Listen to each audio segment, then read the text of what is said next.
Нема повеќе да се блокираат сметките на граѓаните за неплатени комунални услуги. Ова е една од поволностите предвидени со новиот закон за извршување кој треба да почне да се применува од 1 јануари наредната година. Граѓаните кои што најмногу реагираа на блокираните сметки, новиот закон предвидува дека за комунални сметки извршителот не смее да ја блокира сметката пред за тоа да го извести граѓанинот дека постои некаков долг и да побара од него да се појави во канцеларијата на извршителот и да предложи начин на кој што ќе го сервисира долгот.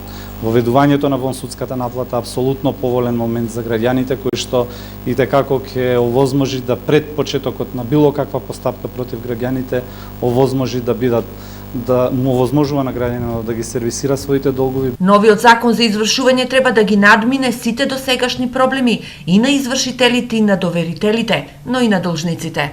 Се надеваме дека законот ќе почне со неговата примена од 1.1.2017 година и дека не поради други причини ќе претрпи уште едно одлагање. Апелираме дека доколку постои некаков спорен момент во законот или некој дел од законот е спорен, да се одложи примената само на тој спорен дел, бидејќи целиот закон носи бројни поволности и би било штета да не почне неговата примена. Инаку во првите 9 месеци извршителите во земјава примиле 134.740 барања за извршување, реализирале само 28,40%, а вкупниот износ на наплата од извршување е 75.715.000 евра, што е за 2 милиони евра помалку од лани.